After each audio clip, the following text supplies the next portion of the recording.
চা বাগানে জমির পাট্টা ইস্যু আলিপুরদুয়ার লোকসভা নির্বাচনের।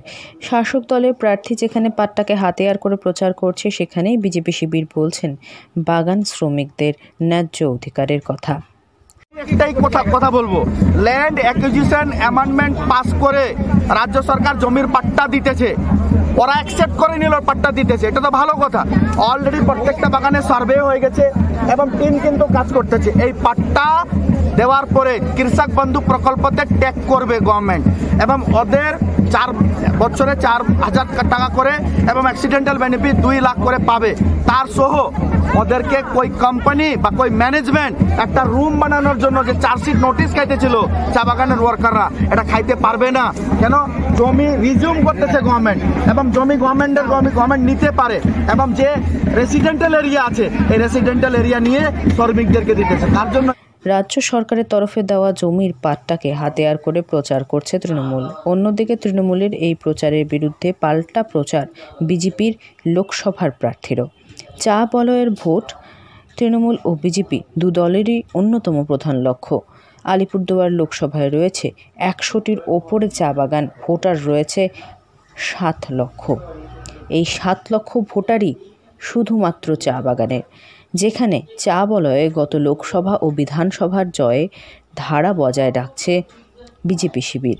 দেখুন, চা বাগানে অ্যাকচুয়ালি চা বাগানের যে সমস্যাগুলো আছে সেগুলোই কি আমরা তুলে ধরছি।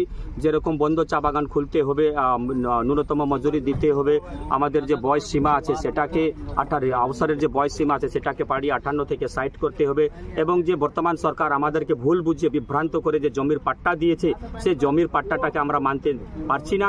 আমরা জমির পাট্টার জায়গায় জমির মালিকানা অধিকার চাচ্ছি, কেননা এই জমির পাট্টা যদি আমরা পাই তাহলে ভবিষ্যতে আমরা হয়তো এই জায়গাতে থাকতে পারবো না। সেখানে গত 2টি নির্বাচনে হারের পর রাজ্য সরকার চা শ্রমিকদের দীর্ঘদিনের দাবি জমির পাট্টা সহ নানান সুবিধা দিয়েছে। এবারে সেটাই নিজেদের প্রচারের মাধ্যমে তুলে ধরছে তৃণমূল। অন্যদিকে প্রচারে এসে তৃণমূলের এই পাট্টাকে কটাক্ষ করতে ছাড়ছে না বিজেপি। তাদের স্পষ্ট কথা, পাট্টা দিয়ে চা শ্রমিকদের অধিকার পাইয়ে দেওয়া যায় না। এ বিষয়ে আলিপুরদুয়ার লোকসভার বিজেপি প্রার্থী মনোজ টিগ্গা জানান, এই পাট্টার মাধ্যমে শ্রমিকরা নিজেদের জমির অধিকার পাচ্ছে না। তাদের দাবি ছিল তারা যে জমিতে থাকেন তার মালিকানা দিতে হবে, যা এই পাট্টার মাধ্যমে তারা পাবেন না। এটি লোক দেখানো ছাড়া কিছুই নয়। অন্যদিকে এ নিয়ে বিজেপিকে পাল্টা কটাক্ষ করে তৃণমূলের আলিপুরদুয়ার লোকসভা প্রার্থী প্রকাশচিক বড়াইক জানান, অসম ত্রিপুরার মতো একাধিক রাজ্য তো রয়েইছে তাদের সরকার, তারা কি করছে সেখানে শ্রমিকদের জন্য? বর্তমানে রাজ্য সরকার ছাড়া কেউই শ্রমিকদের কথা ভাবেন না।